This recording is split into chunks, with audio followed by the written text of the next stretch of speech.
Hello students, இப்போ நம்ம வந்து கெப்பாசிட்டரோட ப்ராப்பர்ட்டிஸ் பற்றி பார்க்க போகிறோம். சரிங்களா? கெப்பாசிட்டர் நம்ம என்ன பண்ணியிருக்கோம் இங்கேனா, இதுதான் இந்த பிளேட்ஸ் தான் கெப்பாசிட்டர். கெப்பாசிட்டரில் பேசிக்கலி 2 பிளேட்ஸ் இருக்கும். சரிங்களா? ஸோ இந்த பிளேட்ஸை வந்து நம்ம ஒரு பேட்ரி மூலமாக கனெக்ட் பண்ணியிருக்கோம். இப்போ நம்ம பேட்டரியோட வோல்டேஜ் 0 அப்படின்னு வச்சுட்டோம்னா, அங்கே எலக்ட்ரிக் ஃபீல்டு வந்து ஒன் பிளேட் ஆன அதர் ஃபீல்டு வந்து நமக்கு வந்து ப்ரொடியூஸ் ஆகாது. அதே மாதிரி சார்ஜும் வந்து டிஸ்ட்ரிபியூட் ஆகாது. சரிங்களா? நான் வந்து என்ன பண்ண போகிறேன்னா, இப்போ பேட்டரியோட இன்புட்டை வந்து அதிகப்படுத்துகிறேன். அப்போ என்ன ஆகுதுன்னா, இங்கே ஒன் பிளேட் பாசிட்டிவாக இருக்குது, அனதர் பிளேட் வந்து நெகட்டிவாக இருக்குது. எலக்ட்ரிக் ஃபீல்டு வந்து ப்ளஸ்லேருந்து மைனஸ்க்கு போகுது. சரிங்களா? நான் இங்கே வோல்டேஜ் இன்க்ரீஸ் பண்ண என்ன ஆகுதுன்னா, இங்கே சார்ஜஸ் வந்து என்ன ஆகுது, சார்ஜஸ் வந்து இன்க்ரீஸ் ஆகுது. அதே மாதிரி எலக்ட்ரிக் ஃபீல்டும் என்ன ஆகுதுன்னா இன்க்ரீஸ் ஆகுது. சரிங்களா? இப்போது நம்ம கெப்பாசிட்டரோட பிளேட்டை வந்து இன்க்ரீஸ் பண்ணோன்னா, ஏரியாவை இன்க்ரீஸ் பண்ணோம் அப்படின்னா எலக்ட்ரிக் ஃபீல்டும் அதிகமாகுது. அப்போ கெப்பாசிட்டன்ஸ் வேல்யூ என்ன ஆகுது, இங்கே அதிகமாகுது. அதே போல் இதோட டிஸ்டன்ஸ் நான் வந்து ரெண்டு பிளேட்டோட டிஸ்டன்ஸ் வந்து நான் கம்மி பண்ணேன்னா கெப்பாசிட்டன்ஸ் ரொம்ப அதிகமாகுது. அதே மாதிரி டிஸ்டன்ஸ் வந்து தூரமாக போகும்போது கெப்பாசிட்டன்ஸ் வந்து கம்மியாகுது. சரிங்களா? இப்போ distance inversely proportional to capacitance. சரிங்களா? So love students, so last வீடியோவில் நீங்கள் என்ன பார்த்தீங்க அப்படின்னா, கெப்பாசிட்டர், அதாவது கெப்பாசிட்டரோட நம்ம ஏரியாவை இன்க்ரீஸ் பண்ணும்போது capacitor is directly proportional to it's area increase ஆச்சுன்னா கெப்பாசிட்டரும் என்ன ஆகும்னா இன்க்ரீஸ் ஆகும். சரிங்களா? ஏரியா இன்க்ரீஸ் ஆச்சுன்னா கெப்பாசிட்டரும் இன்க்ரீஸ் ஆகும், கெப்பாசிட்டன்ஸ் இன்க்ரீஸ் ஆகும். அதே மாதிரி capacitance is inversely proportional to distance. The distance between 2 plates increase ஆச்சுன்னா, அதாவது கெப்பாசிட்டரில் பேசிக்காக வந்து 2 பிளேட் இருக்கும். சரியா? ப்ளஸ் மைனஸ் 2 ப்ளஸ் போகும், அதாவது சார்ஜஸ் வந்து டிஸ்ட்ரிபியூட் ஆகும்.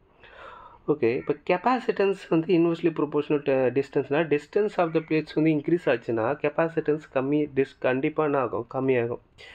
இந்த 2 கான்செப்ட் தான் நீங்கள் அந்த வீடியோவிலேருந்து பார்த்தீங்க. அதே மாதிரி சார்ஜஸ் இன்க்ரீஸ் ஆனால் கெப்பாசிட்டன்ஸும் இன்க்ரீஸ் ஆகுது.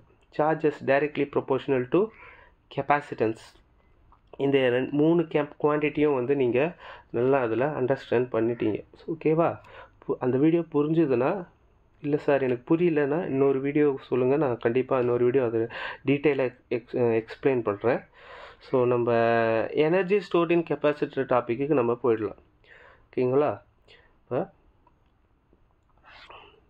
எனர்ஜி ஸ்டோர்ட் இன் கெப்பாசிட்டர், சார் எப்படி சார் எனர்ஜி வந்து கெப்பாசிட்டர்லேருந்து ஸ்டோர் ஆகுது அப்படின்னு கேட்டிங்கன்னா, நார்மலி நமக்கு ஒரு பேட்ரி இருக்குது. சரியா?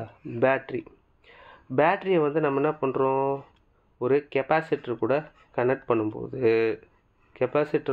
பண்ணும்போது இது சம் கைண்ட் ஆஃப் சார்ஜஸ் வந்து என்ன ஆகுதுன்னா டிஸ்ட்ரிபியூட் பண்ணுது. இது ப்ளஸ்ஸு, இவங்க வந்து மைனஸ் அப்படின்னு நினச்சிக்கோங்க. அப்போ 2 பிளேட்லேயும் நம்ம என்ன அது சார்ஜஸ் வந்து டிஸ்ட்ரிபியூட் பண்ணுது. ஒருவேளை இந்த பேட்டரியோட வோல்டேஜ் அதிகமாக இருந்ததுன்னா கண்டிப்பாக இங்கே என்ன இருக்கும், சார்ஜஸும் என்ன இருக்குன்னா அதிகமாக இருக்கும். சரிங்களா? அப்போ எந்த அளவுக்கு நம்ம பேட்டரி எவ்வளோ கெப்பாசிட்டி இருக்க பேட்டரியை வந்து கெப்பாசிட்டருக்கு கனெக்ட் பண்ணுறோமோ அந்த அளவுக்கு அது என்ன பண்ணும், சார்ஜஸ் வந்து நல்லா ஸ்டோர் பண்ணி வச்சுக்கும். பேசிக்காக கெப்பாசிட்டர்ன்றது வந்து ஒரு ஸ்டோரிங் டிவைஸ் தான். ஓகேங்களா? ஸோ இங்கே ஒர்க் டன் எப்படி சார் ஆகுது அப்படின்னா, ஒர்க் டன் என்னது, ஃபோர்ஸ் இன்டூ டிஸ்பிளேஸ்மெண்ட். இங்கே ஃபோர்ஸ்னா என்னது, பொட்டென்ஷியல்.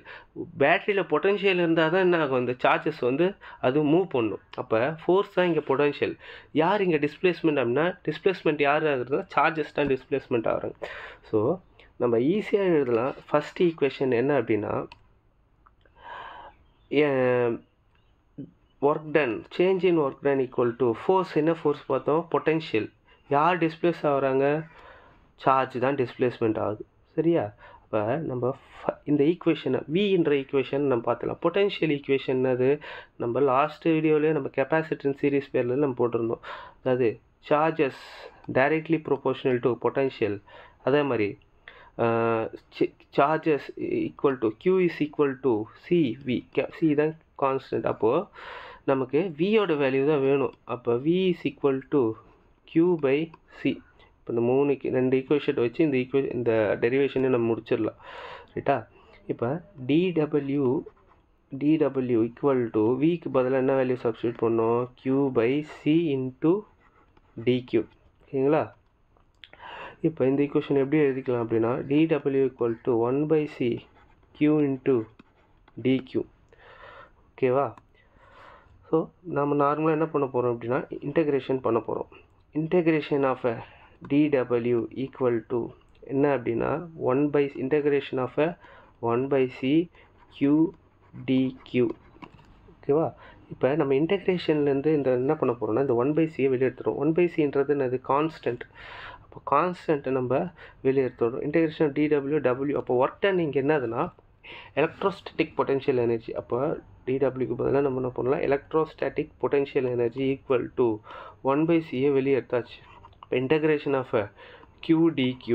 இப்போ x dx integration of x dx ஃபார்முலாவில் வருதா? இன்டகிரேஷன் ஆஃப் x dx அப்போ என்ன வரும்? x power n+1 by n+1. அப்போ q பவரில் 1 தான். சரி, அப்போ 1+1 2. அப்போ நம்ம q² பை 2ன்னு தான் எழுதணும். ue equal to 1/c q² by 2.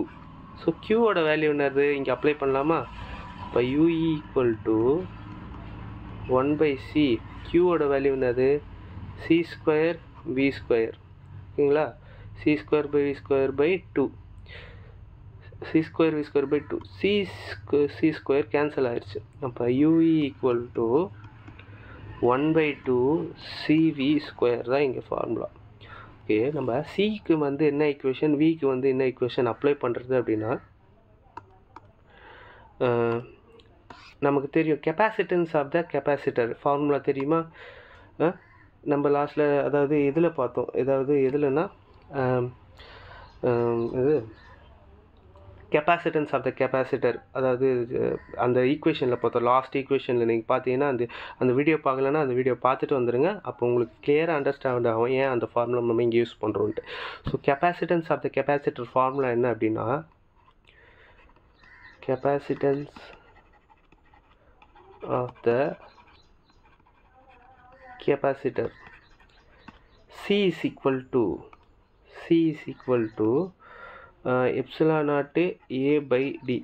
இந்த ஈக்குவேஷன் உங்களுக்கு அப்படி அண்டர்ஸ்டாண்ட் ஆகுது அப்படின்னா capacitance is directly proportional to area and capacitance is inversely proportional to distance increase ஆனால் capacitance கம்மியாகும்.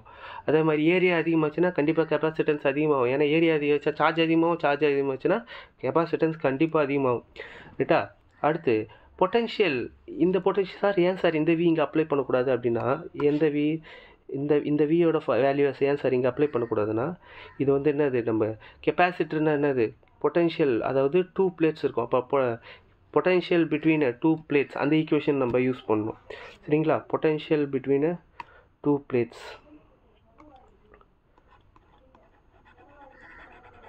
Potential between 2 plates. ஓகேங்களா? அப்போ பொட்டன்ஷியல் பிட்வீன் 2 பிளேட்ஸ்னால் V is equal to ED. நமக்கு ஃபார்முலா என்னது இங்கே?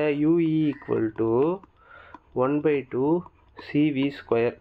சியோட வேல்யூ இங்கே அப்ளை பண்ணுங்க. UE equal to 1/2 epsilon naught a by d.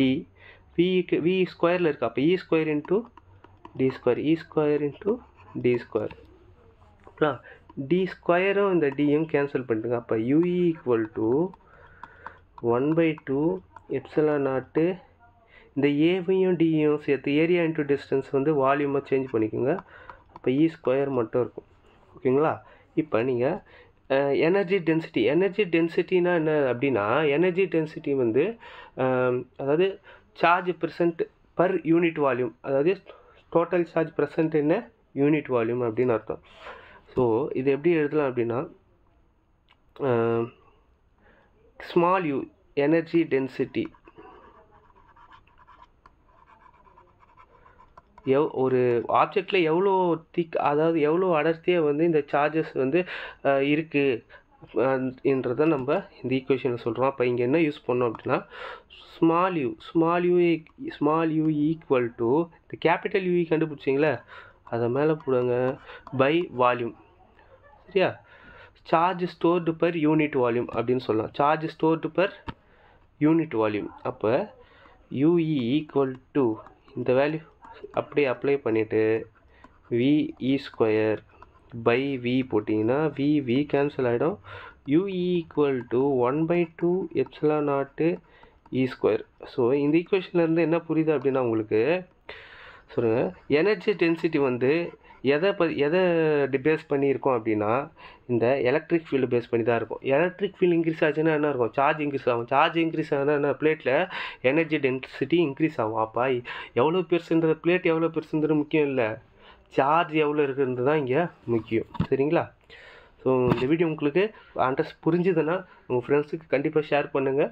அதுவும் இல்லாமல் சப்ஸ்கிரைப் பண்ணாமல் நிறைய பேர் பார்த்துட்டு இருக்கீங்க. 50% பேர் சப்ஸ்கிரைப் பண்ணாமல் இருக்கீங்க. அப்போது சப்ஸ்கிரைப் பண்ணிவிட்டு இந்த வீடியோவோட இந்த டெரிவேஷனோட பிடிஎஃப் லிங்கை வந்து நான் டிஸ்கிரிப்ஷனில் கொடுத்துருக்கேன். வேணுன்றவங்க டவுன்லோட் பண்ணி எழுதிக்கலாம். தேங்க்யூ.